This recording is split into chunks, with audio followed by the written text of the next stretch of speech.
और शुरू करें ताकसरी। तो बच्चे आज का जो हमारा टॉपिक है वो क्या है, राइट टू एजुकेशन के बारे में आज हम यहाँ पर पढ़ने वाले हैं। ठीक है भैया, आज हम पढ़ने वाले हैं बच्चे, आप लोग चाहें तो यहाँ पर हेडिंग डाल सकते हैं, राइट टू एजुकेशन यहाँ से हम पढ़ने वाले हैं। ठीक है भैया, राइट टू, अगर मैं आपसे यहाँ पर चर्चा करूँ भाई, आज हम यहाँ से बात करने वाले हैं किसके बारे में, राइट टू एजुकेशन के बारे में ना, राइट टू एजुकेशन है ना, या जिसे आप कह सकते हैं भाई शिक्षा का अधिकार। ये क्या शिक्षा का अधिकार है, उसके बारे में हम बात करने वाले हैं। शिक्षा का अधिकार आप इसे कह सकते हैं, शिक्षा का अधिकार। जब आप शिक्षा के अधिकार के बारे में आपसे यहाँ पर चर्चा करेंगे तो कुछ एक बातें हैं जो आपको यहाँ पर समझनी पड़ेंगी ना, कुछ एक बातें आपको समझनी पड़ेंगी। ठीक है, कि एजुकेशन के बारे में अगर आपसे बात की जाए तो कहा जाता है बच्चे, education is the most powerful weapon which you can use to change the world, है ना। ये नेल्सन मंडेला का कथन है बच्चे, है ना। नेल्सन मंडेला का कथन क्या है, इसके नेल्सन मंडेला ने कहा है कि education is the most powerful weapon, education is the most powerful weapon, है ना, most powerful weapon which you can use to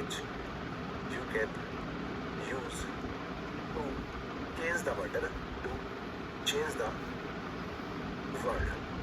ये कथन किसका है, ये कथन बच्चे मैंने आपको बता दिया किसका, ये कथन है नेल्सन मंडेला का, है ना, नेल्सन मंडेला का मेरे भाई ये कथन है दोस्त, नेल्सन मंडेला का ये कथन है, नेल्सन मंडेला का।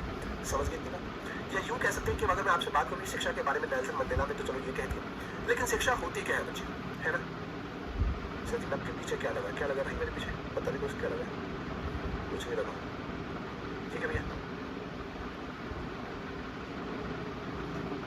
हाँ सर जी अब अच्छा करते हो, आप चेक प्राइवेट कर लेते हो, ओके। तो अगर मैं आपसे यहाँ पर चर्चा करूँ मेरे भाई, अगर मैं आपसे यहाँ पर चर्चा करूँ शिक्षा है क्या दरअसल, अगर आपसे पूछा जाए एजुकेशन है ये है क्या, अगर मैं एजुकेशन के बारे में आपसे चर्चा करूँ, अगर मैं आपसे चर्चा करूँ मेरे भाई एजुकेशन को लेकर, एजुकेशन होती क्या है, एजुकेशन होती क्या है, अगर इस बारे में आपसे यहाँ पर बातचीत की जाए, है ना, क्या होती थी एजुकेशन, कोई बच्चा बताइए, है ना। तो जी लोअर पीछे को कोई बैच अभी तो शायद कोई बैच नहीं, तो जीवन स्तर में, है ना, आपके लिविंग स्टैंडर्ड में जो चेंज करने का जो प्रोसेस है, या जीवन स्तर में सुधार करने की जो प्रक्रिया है, वही बच्चे शिक्षा है। सर जी इंग्लिश हिंदी में, अरे यार तुम बिल्कुल बच्चों वाली बातें करते हो है, ये कथन वथन मैं आपको हिंदी में बताऊंगा क्या, नेल्सन मंडेला का कथन अंग्रेजी में ही है, शिक्षा ऐसा पावरफुल हथियार है जिससे आप दुनिया बदल सकते हैं। ये मैंने हिंदी में बोला भी था, है ना। टी शर्ट के पीछे कुछ वाइट लगा रहता है तो यार क्या लगा, मतलब कुछ लिख रहा होगा शायद, है ना। ठीक है, एजुकेशन लगा भी है तो कोई बात नहीं, पढ़ते हैं ना। अब शिक्षा बच्चे क्या है, कहा जाता है, इसे आप कहते हैं कि जीवन स्तर में सुधार करने की प्रक्रिया, इसे आप बोलते हैं जीवन स्तर में सुधार करने की प्रक्रिया ना, सुधार करने की प्रक्रिया। ठीक है मेरे भाई, सुधार करने की जो प्रक्रिया है मेरे भाई, है ना, सुधार करने की जो प्रक्रिया है मेरे बच्चे, वही आपका शिक्षा है ना। समझे मेरे भाई, जीवन स्तर में सुधार करने की जो प्रक्रिया है वही मेरे भाई क्या है, आपका शिक्षा है, उसी को शिक्षा आप यहाँ पर कह सकते हैं। क्लियर है इतनी बात, क्लियर है मेरे भाई बच्चे इतनी बात। तो जीवन स्तर में सुधार करने की जो प्रक्रिया है भैया वही क्या है, वही आपका शिक्षा है, इस बारे में आपको पता होना चाहिए। ठीक है, अब बच्चे शिक्षा को हम सीधे सीधे ऐसे नहीं पढ़ लेंगे, उसके बारे में कुछ बेसिक छोटी छोटी बातें हैं, कुछ उसके बारे में पढ़ेंगे, तब जाकर थोड़ा सा आगे बढ़ेंगे। तो सबसे पहले मैं आपसे यहाँ पर कहना चाहता हूँ, आप लोग एक बार अगर इतना लिख लिया, मैं थोड़ा सा आगे बढ़ जाता हूँ, है ना, समझे, बहुत बढ़िया भैया। तो थोड़ा सा आगे बढ़ जाते हैं मेरे भाई, थोड़ा सा आगे बढ़ जाते हैं। अब आप यहाँ पर इस बात को लिखिए, आर्टिकल 45 क्या कहता है मुझे। सबसे पहले अगर मैं आपको यहाँ पर बताऊँ तो आर्टिकल 45 है, टीपीएसपी का एक आर्टिकल 45, इसी में सबसे पहले बात कही गई थी फ्री एंड कंपलसरी एजुकेशन की, इसी में बात की गई थी सबसे पहले फ्री एंड कंपलसरी एजुकेशन की बात इसमें की गई थी। ठीक है भैया, फ्री एंड कंपलसरी एजुकेशन की बात मेरे भाई इसमें की गई थी ना, फ्री एंड कंपलसरी एजुकेशन, मतलब इसे कह सकते हैं बच्चे क्या है ना, मतलब निःशुल्क एवं अनिवार्य शिक्षा, इसे हिंदी में कह सकते हैं बच्चे कौन सा, निःशुल्क एवं अनिवार्य शिक्षा की बात सबसे पहले बच्चे, है ना। समझा जी, एक बार 5 जून वाली क्लास, बस इतना ही लिखा हुआ, इससे क्या आप समझ लो, क्योंकि इससे मैं क्या समझी, आपने लिखा है एक बार 5 जून वाली क्लास, बस इतना लिखा है, इससे क्या 5 जून वाली क्लास को डिलीट करवा दो, 5 जून वाली क्लास को दोबारा करवा दो, 5 जून वाली क्लास की पीडीएफ उड़वा दो, है, या क्लास पीडीएफ दोनों उड़वा दो, क्या इस बात का क्या मतलब, पूरा तो लिखा करो, कभी कोई बात लिखता हो क्यों भैया। तो मेरे भाई मैंने आपसे यहाँ पर कहा था बच्चे क्या है, निःशुल्क एवं अनिवार्य शिक्षा की बात की थी सबसे पहले आर्टिकल 45 के टीपीएसपी में। ठीक है, तो यहाँ तक तो अगर आपको पता चल गया। अब यहाँ पर शिक्षा का अधिकार दरअसल मूल संविधान में था ही नहीं, ये फंडामेंटल राइट नहीं था, तो इसका एक क्रम आपको समझना पड़ेगा, किस किस क्रम में चीज आपकी यहाँ पर हुई है। ठीक है भैया, सर 45 बाकी कहाँ गए, अरे यार क्या ही कुछ, मैंने कब कहा आपसे आर्टिकल 45 में पढ़ा रहा हूँ, आर्टिकल 45 थोड़ी पढ़ाने वाला हूँ। थोड़ा सा एक वो गाना है, थोड़े इंतजार का मजा लीजिए, है ना, उसमें एक लाइन और जोड़ दो कि हेलन सर की क्लास का मजा लीजिए, थोड़े इंतजार का मजा लीजिए, है ना। तो वैसे थोड़ा पेशेंस रहो, इंतजार करो, मैं कुछ बताने वाला हूँ। 45 नहीं पढ़ा रहा हूँ, 45 जो पढ़ाएंगे तब की बात करूँ। मैं बात करूँ शिक्षा का अधिकार आया कैसे, मूल संविधान में शिक्षा का अधिकार था ही नहीं। कहाँ पर पहले बात की थी वो बता रहा हूँ सर कि 45 में इसके बारे में थोड़ा लिखा गया था। 45 पढ़ाने वाला नहीं, पेशेंस, इतना जल्दबाजी में मत रहा करो मित्र, ठीक है। अब यहाँ पर अगर मैं आपसे चर्चा करूँ मेरे भाई, जब मैं आपसे यहाँ पर चर्चा करूँ तो इसमें आर्टिकल 45 में बात थोड़ी सी चर्चा की गई थी। इसके बाद एक कमेटी गठित होती है, राम मूर्ति कमेटी। इसके बाद मेरे भाई आप यहाँ पर याद रखेंगे कमेटी का गठन होता है, राम मूर्ति कमेटी का, राम मूर्ति कमेटी का गठन होता है दोस्तों, राम मूर्ति कमेटी का गठन होता है। और ये राम मूर्ति कमेटी की मैं बात करूँ 1990 की, 1990 की मैं आपसे यहाँ पर चर्चा करूँ मेरे भाई, 1990 की मैं आपसे यहाँ पर बात करूँ। जब मैं राम मूर्ति कमेटी की बात कर रहा हूँ, 1990 की बात कर रहा हूँ, तो यहाँ पर क्या क्या बातें हैं जो आपको समझ ली। सबसे पहले इस कमेटी ने, अगर बात करूँ मुझे, शिक्षा के अधिकार पर पहला आधिकारिक दस्तावेज जो तैयार किया गया था इसी राम मूर्ति कमेटी के द्वारा तैयार किया गया था। मतलब अगर मैं आपसे चर्चा करूँ, यहाँ पर कहा जाता है कि first official document, first official document है ना, first official document on right to education, on right to education, on right to education was prepared by, है ना, राम मूर्ति कमेटी, है ना, समझे। या यूं कैसे सिर्फ इतना लिख लो, वाज प्रिपेयर्ड, या यूं कह सकते हैं बच्चे शिक्षा के अधिकार पर, हिंदी में वैसे आप लिखना चाहें तो इसे लिख सकते हैं शिक्षा के अधिकार पर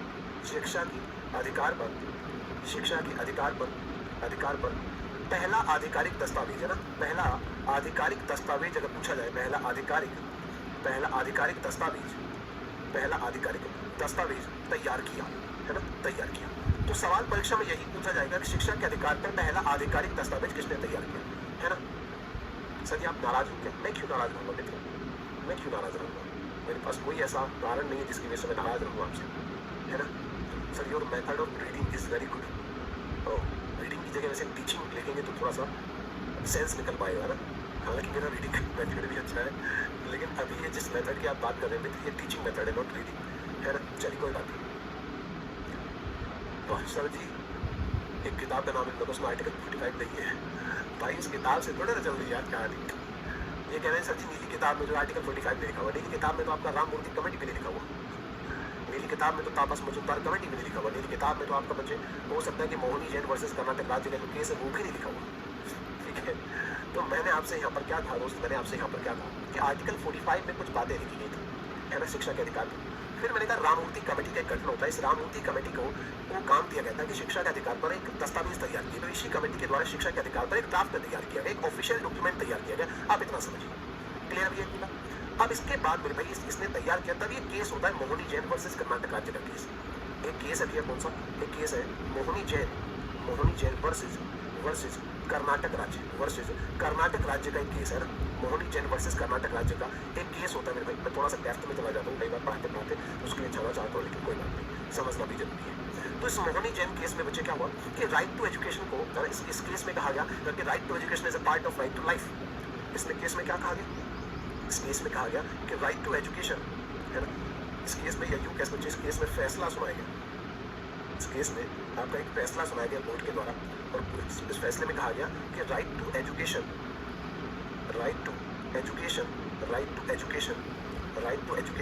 is a part of right to life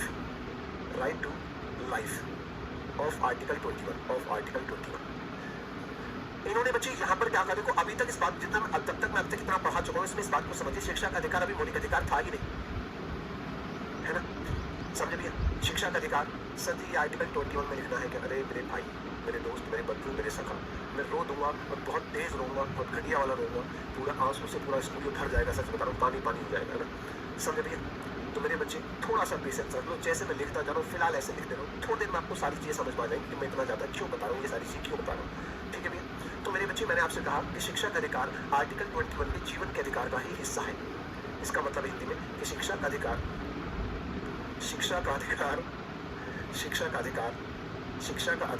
है ना, आर्टिकल 21 के तहत, है ना, जीवन के अधिकार का ही हिस्सा है, जीवन के अधिकार का ही पार्ट है या हिस्सा है, ऐसा यहाँ पर कहा गया बच्चे, ऐसा यहाँ पर कहा गया। किसमें?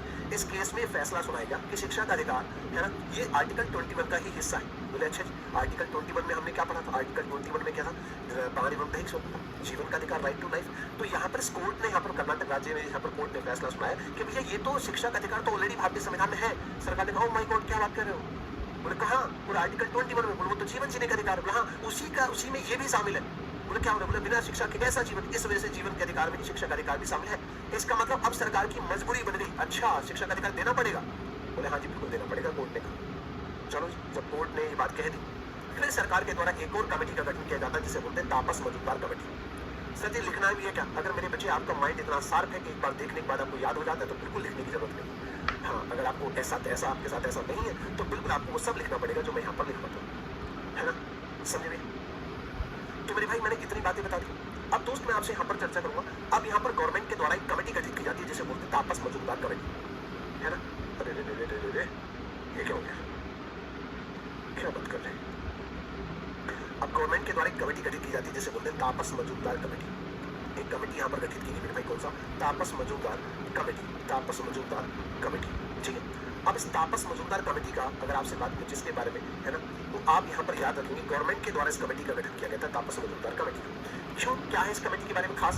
तो आरटीई को, राइट टू एजुकेशन को, राइट टू एजुकेशन को फंडामेंटल राइट में शामिल करने के लिए क्यों गठन किया गया इसका? तो आप क्या समझिए, राइट टू एजुकेशन को फंडामेंटल राइट में, मतलब मौलिक अधिकार में शामिल करने के लिए, ना, मौलिक अधिकार में शामिल करने के लिए मेरे भाई क्या होता है, इसका गठन होता है। मतलब दोस्त सीधी सी बात है कि भाई, सीधी सी बात, शिक्षा के अधिकार को मौलिक अधिकार में शामिल करना है। इस वजह से सरकार ने कमेटी का गठन किया कि भैया जल्दी से बताइए क्या करना है।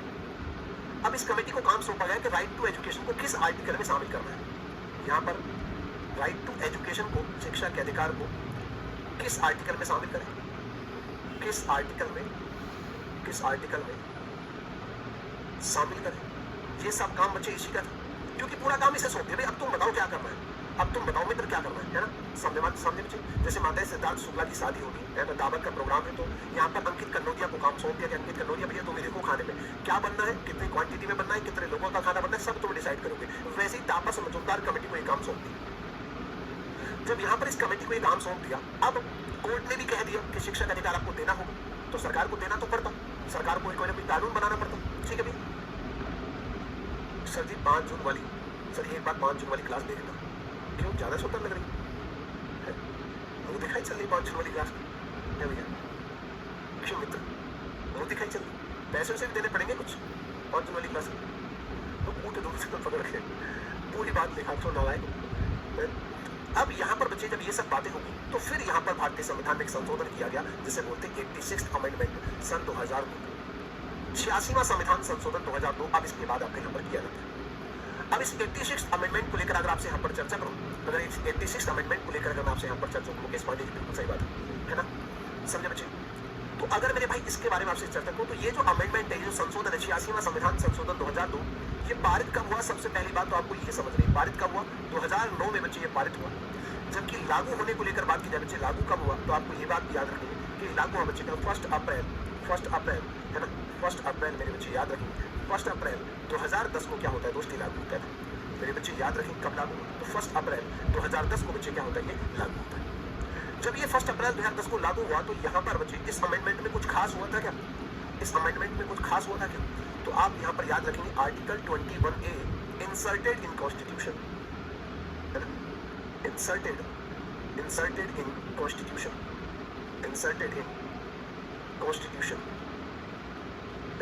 इन कॉन्स्टिट्यूशन, या यूं कह सकते हैं बच्चे आर्टिकल 21A संविधान में जोड़ा गया। समझ गए मेरे भाई? इसका मतलब क्या है कि आर्टिकल 21A संविधान में आपने यहाँ पर जोड़ दिया। अब एक नया आर्टिकल है जो भारतीय संविधान में यहाँ पर जोड़ा गया, है ना, एक नया संविधान में एक आर्टिकल जोड़ा गया, आर्टिकल 21A, जो कि इसी संविधान संशोधन के माध्यम से आपने यहाँ पर शामिल किया जाता है। क्लियर है मेरे भाई? अब मुद्दा यह इस आर्टिकल 21 में लिखा हुआ क्या है, अब यहाँ पर ये समझना है इस आर्टिकल 21A में लिखा हुआ क्या है ना? समझे बच्चे? अनु पांडे थोड़ा सा इंतजार करिए, है ना मित्र, थोड़ा सा इंतजार करिए, आपको लास्ट में सारी चीजें एकदम स्पष्ट हो जाएंगी कि क्यों मैंने इतना डेप्थ में जाकर सारी चीजें बताई। तो अब आप चाहे तो यहाँ पर हेडिंग डाल सकते हैं आर्टिकल 21A। आर्टिकल 21A आपसे यहाँ पर क्या कहता है? आर्टिकल 21A आपसे यहाँ पर क्या कहता है? अब इस आर्टिकल 21A को आपको यहाँ पर लिखवा देता हूँ सबसे पहले। तो यहाँ पर कहा गया free and compulsory education for the, है ना, फॉर ऑल द चिल्ड्रन। आप यहाँ पर कह दीजिए free and compulsory education, free and compulsory education, free and compulsory, free and compulsory education, free and compulsory education for all the children, for all the children, all the children, for all the children, है ना, for all the children of the age group of the age group of 6 to 14 years, 6 to 14 years आप यहाँ पर कह सकते हैं, ठीक है। अब चलिए एक बार पूरा सा रिवाइज करते हैं, एक बार पूरा से एक बार रिवाइज करते हैं, तब वापस आपके यहाँ पर लौटेंगे, तब वापस यहाँ पर लौटेंगे, ठीक है। चलिए अब मैं आपको एक बात समझा देता हूँ कि क्या मतलब है मेरे भाई इन सब बातों का। तो सबसे पहले मेरे भाई मैं आपसे अगर बात को समझिए तो एक बात समझिए, शिक्षा का अधिकार मूल संविधान में था ही नहीं। आपको शिक्षा जैसा अधिकार कोई मिला हुआ था ही नहीं, समझ रहे। आप में से किसी को भी या भारतीय नागरिकों को शिक्षा का अधिकार नहीं था। संविधान में कहीं पर शिक्षा के अधिकार को जैसा फंडामेंटल राइट आपको नहीं था। अच्छा नहीं था तो कहां पर लिखा हुआ था? केवल अगर मैं आपसे चर्चा को मुझे केवल डीपीएसपी में आर्टिकल 45 में इस बात को लिखा गया था, लेकिन 45 आपका मौलिक अधिकार नहीं होता, क्योंकि 45 तो डीपीएसपी में है। मौलिक अधिकार तो 12 से 35 में होते हैं, उन्होंने लिखा हुआ था आर्टिकल 45 में। इसका मतलब मौलिक अधिकार नहीं था। वहां पर सिर्फ राज्य की ड्यूटी बताई गई थी, राज्य की ड्यूटी बनती है। अब राज्य की मर्जी है वो अपनी ड्यूटी निभाई या ना निभाई, समझ रहे। तो ये अधिकार जैसा कुछ नहीं था, ये राज्य का कर्तव्य लिखा हुआ था आर्टिकल 45 में कि भाई राज्य की ड्यूटी बनती है आपको शिक्षा देनी। अब वो देगा नहीं देगा, अपनी ड्यूटी निभाए ना निभाए, उससे कोई मतलब नहीं था। लेकिन शुरुआती सिर्फ इतनी चर्चा की गई थी, कोई बात नहीं। फिर सरकार के मन में आया कि चलो आपको शिक्षा का अधिकार दे देते, आपको शिक्षा का अधिकार दे देते। तो सरकार ने एक कमेटी का गठन किया, राममूर्ति कमेटी। और सरकार ने उस कमेटी को बोला यार हम शिक्षा का अधिकार अपने नागरिकों को देना चाहते हैं, एक काम करिए, आप एक काम करिए, कुछ ड्राफ्ट तैयार करिए, जरा कैसे कैसे शिक्षा दे, कितनी शिक्षा दे, क्या बेहतर रहेगा। तो यहाँ पर पहला डॉक्यूमेंट इस राममूर्ति कमेटी के द्वारा तैयार किया गया। क्लियर है? ओके। अब इसके बाद बच्चे यहाँ पर डॉक्यूमेंट तैयार, तभी एक केस हो जाता है जिसमें एक कोर्ट में केस चल रहा होता है। उस केस में कोर्ट के द्वारा फैसला सुनाया गया कि शिक्षा का अधिकार भारतीय संविधान में है। अब सोचिए जो चीज संविधान में लिखी हुई नहीं है उसमें अगर कोर्ट ये कहे सरकार से कि शिक्षा का अधिकार भारतीय संविधान में शामिल है, तो सरकार को लगेगा यार क्या बात कर रहे हो, हम तो खुद ही चाहते थे थोड़ा बहुत देना, लेकिन आप कह रहे हो पहले से ही शामिल है। बोले हमें तो कहीं दिखा नहीं साहब, तुम्हें कैसे दिख रहा है? बोले जीवन का अधिकार दिखा। बोले हाँ बिल्कुल 21 में है। तो बोले उसी 21 में शिक्षा का अधिकार भी है। बोले कहीं लिखा हुआ तो नहीं है? बोले लिखा हुआ नहीं है, हम बता रहे। क्योंकि किसी भी आर्टिकल को एक्सप्लेन करने का काम कौन करता है? सुप्रीम कोर्ट करता है या कोर्ट करता है। तो कोर्ट ने कहा कि भैया देखो शिक्षा का अधिकार ऑलरेडी इसमें शामिल है, जीवन जीने का अधिकार शामिल है ना, और जीवन जीने का मतलब है शिक्षा भी जरूरी है किसी भी व्यक्ति के जीवन के लिए। तो जब जीवन जीने का अधिकार दिया है, इसका मतलब शिक्षा का अधिकार भी इसमें शामिल है। सरकार की चिंता बढ़ गई, मतलब अच्छा ऐसी बात कर रहे हो, कमाल की बात है, शिक्षा का अधिकार देना पड़ेगा, मतलब अच्छा हाजी देना पड़ेगा। फिर सरकार ने बच्चे क्या किया यहाँ पर तापस मजूमदार कमेटी का गठन किया कि बताओ भैया सब कोर्ट कह रहा है देने के लिए, अब देना ही पड़ेगा अधिकार। अब लोग डिमांड कर रहे हैं, क्योंकि अब तक तो लोगों को पता नहीं था कि हमें शिक्षा का अधिकार मिला हुआ है। अब जैसे ही पता चला दीक्षा को अच्छा शिक्षा का अधिकार आर्टिकल 21 में शामिल ऑलरेडी, दीक्षा ने कहा मुझे शिक्षा चाहिए, मुकेश पांडे भी कह रहे मुझे भी शिक्षा चाहिए। अब लोग मांगना शुरू करेंगे शिक्षा, इसलिए सरकार ने कहा भैया जल्दी से कुछ करो, क्या कर सकते हैं?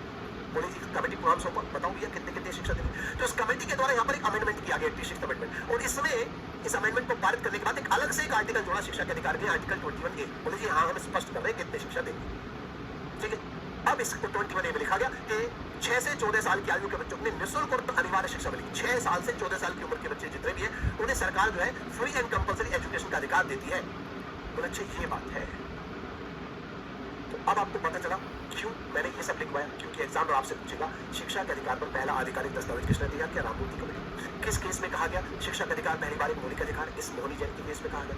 फिर आपसे पूछेगा कि भैया सरकार ने शिक्षा के अधिकार को देने के लिए कौन सी कमेटी का गठन किया था? इस कमेटी। फिर पूछेगा किस संशोधन के द्वारा आर्टिकल 21A जोड़ा, है ना। फिर पूछेगा ये अमेंडमेंट कब पारित हुआ, ये कब लागू हुआ, कौन सा आर्टिकल इसमें जोड़ा, ठीक है भैया। सर जी आपकी टी शर्ट कट गई, अच्छा पता नहीं भाई फट गई, मुझे तो जानकारी नहीं है, जानकारी नहीं फटी तो नहीं है यार दोस्त, चलो फट भी तो भी कोई बात नहीं यार, है ना, कोई बात नहीं, क्या ही कर सकते हैं, है ना।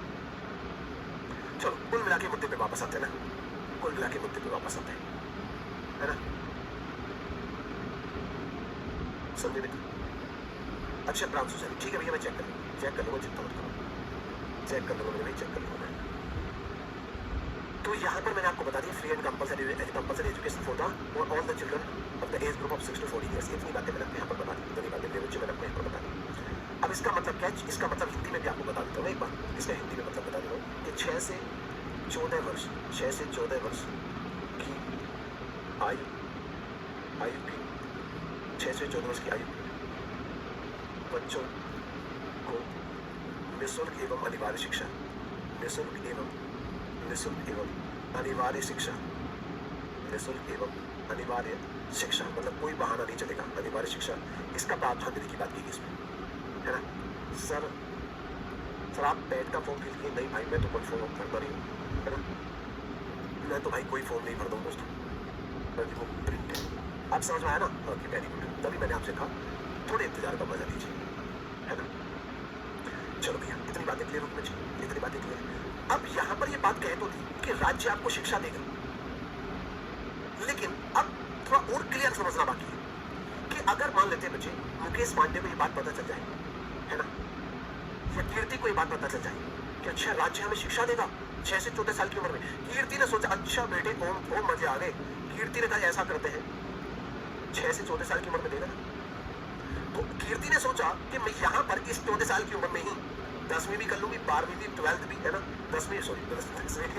12वीं भी, है ना, और यहीं पर बीटेक कर लूंगी, इसी में एमटेक कर लूंगी। 14 साल की उम्र में ही एमटेक कर लूंगी, सीधे बैठती 9वीं क्लास में या 10वीं क्लास में, और 14 साल की उम्र में एमटेक। उन्हें सरकार से सारी शिक्षा फ्री में मिल जाएगी। क्या आप अपने बच्चों में ऐसा प्लान कर सकते हैं? वर्मा जी, धन्यवाद मित्र, धन्यवाद। ठीक है भैया। तो मेरे भाई, अगर मैंने आपसे चर्चा को ऐसा आप प्लान कर ले तो क्या वाकई ऐसा हो सकता है? इज इट पॉसिबल बच्चे? क्या ऐसा संभव है कि सर आप 14 साल की उम्र में ही कोई PhD करने लग जाए कोई, तो सरकार फ्री में पढ़ाएगी 14 साल की उम्र के बच्चों को? क्यों मित्र, ऐसा पॉसिबल है क्या?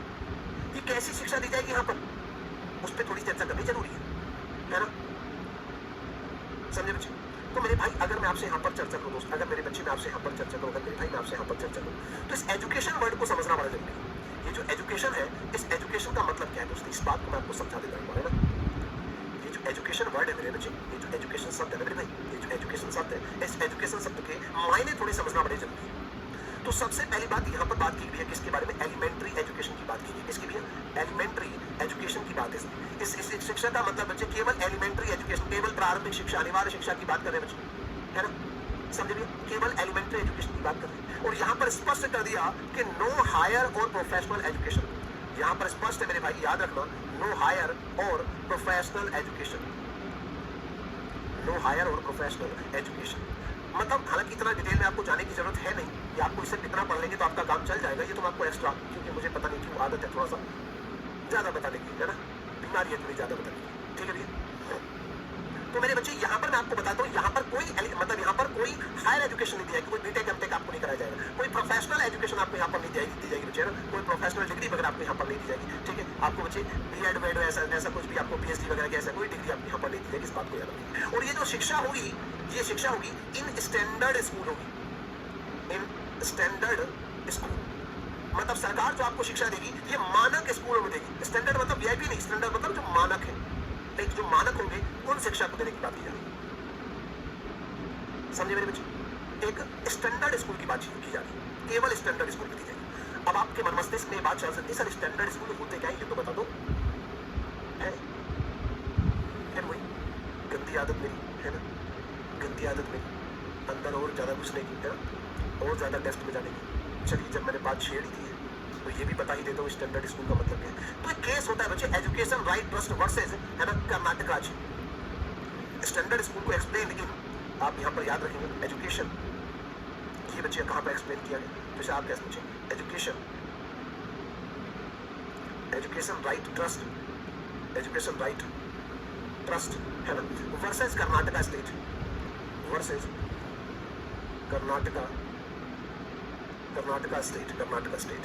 मतलब एक केस होता है कोर्ट में, उस केस में इस स्टैंडर्ड स्कूल वर्ड को और एक्सप्लेन किया गया, है ना। समझे भी? ओके सर जी, मुझे भी आपके जैसा ही टीचर बनना है, बस जल्दी से यूपी में वैकेंसी आ जाए। आपके जैसे टीचिंग की सही बच्चों की जरूरत है। तभी बच्चे आप बेहतर टीचर बनेंगे दोस्त, है ना, आप बेहतर टीचर बनेंगे, है ना, आप मुझसे बेहतर बनेंगे। मैं जानता हूँ आप ही कर सकते हैं, आप डिसाइड कर दिया एक बार चीज आपने, तो मतलब ऐसा नहीं कि आप कुछ नहीं कर सकते, आप बहुत बेहतर कर सकते हैं, इसमें कोई दो है नहीं। तो मेरे बच्चे, अगर मैं इस केस में जो स्टैंडर्ड स्कूल है उस शब्द को क्या एक्सप्लेन किया गया, इसका स्टैंडर्ड स्कूल का मतलब बच्चे क्या है, यहाँ पर बताया गया बच्चे क्या है, यहाँ पर बताया गया कि जो गवर्नमेंट आपको शिक्षा देगी, अरे थम जाइए दोस्त, थोड़ी देर है। यहाँ पर बच्चे, यहाँ पर क्या कहा गया कि ये गवर्नमेंट स्कूल होगी। कैसे? गवर्नमेंट स्कूल में आपको शिक्षा दी जाएगी, किसमें? सरकारी स्कूल में आपको शिक्षा दी जाएगी, है ना।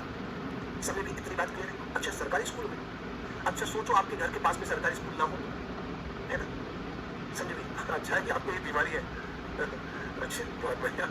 तो गवर्नमेंट स्कूल में आपको शिक्षा देगी। अगर सोचो आपके घर के आसपास कोई गवर्नमेंट स्कूल हो ही ना, तब क्या होगा, या फिर ये बच्चे क्या होंगे, लोकल अथॉरिटी स्कूल हो सकते हैं। ये क्या हो सकते हैं मेरे भाई, ये कोई लोकल अथॉरिटी स्कूल हो सकते हैं ना, local authority school, local authority school हो सकते हैं। लोकल अथॉरिटी स्कूल मतलब लोकल अथॉरिटी स्कूल हो सकते हैं, मतलब जैसे म्युनिसिपैलिटीज वगैरह के स्कूल होते हैं, जैसे मेरे बच्चे किसके होते हैं, नगर पालिका नगर निगम वगैरह के स्कूल होते हैं, तो वहां पर आपको शिक्षा दी जाएगी।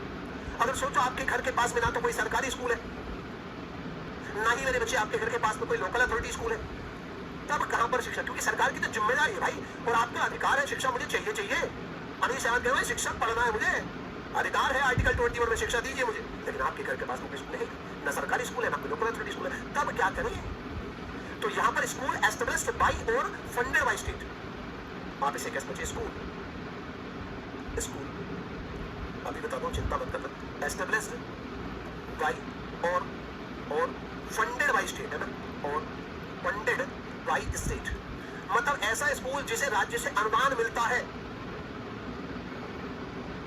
ना, समझे भैया। ऐसे कोई स्कूल जिन्हें राज्य से क्या मिलता है, कोई जिनका एस्टेब्लिशमेंट राज्य के द्वारा किया गया, राज्य से उन्हें कुछ पैसा मिलता है, अनुदान मिलता है, राज्य उन्हें कुछ अनुदान देता है, कुछ पैसा देता है, कुछ सहायता देता है, ऐसे स्कूल में आपको पढ़ाया जाएगा। अब आपके सर मान लो वो भी कोई स्कूल ना हो, तो यार इसके अलावा तो एक ही ऑप्शन बचता है, इसके अलावा तो मेरे बच्चे एक ही ऑप्शन बचता है, प्राइवेट स्कूल। इसके अलावा बच्चे आपके आसपास में स्कूल बनता है, कौन सा, प्राइवेट स्कूल।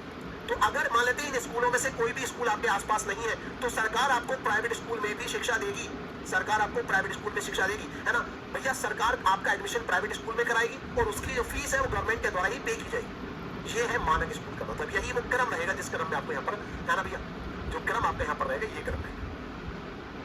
उम्मीद करता हूँ अब आप यहाँ पर समझ गए। दोस्त मेरे भाई मेरे बच्चे, दरअसल लोग आर्टिकल 21A में यही पढ़ते हैं, इतना ही, लेकिन मैंने आपको यहाँ पर बच्चे समझाने की कोशिश की है ना। समझे भी सर जी आप जिम जाते नहीं, मित्र मैं तो जिम नहीं जाता हूँ दोस्तों, जिम जाने का समय ही नहीं। तो मैंने बच्चे सबसे पहले बताया शिक्षा के अधिकार पर नेल्सन मंडेला का क्या कहता है, शिक्षा होती क्या है। फिर मैंने बताया सबसे पहले संविधान में कहाँ पर चर्चा की थी। फिर ऑफिशियल डॉक्यूमेंट सबसे पहली बार शिक्षा के अधिकार पर दस्तावेज जो कागज तैयार किए किसने, राममूर्ति कमेटी। फिर मोहनी जेम केस में शिक्षा के अधिकार पर क्या कहा गया। फिर मैंने आपको बताया बच्चे तापस मजूमदार कमेटी का गठन क्यों किया गया। फिर मैंने आपको बताया कौन से संशोधन के द्वारा आर्टिकल 21 जोड़ा जाता है जिसमें शिक्षा का अधिकार दिया गया था।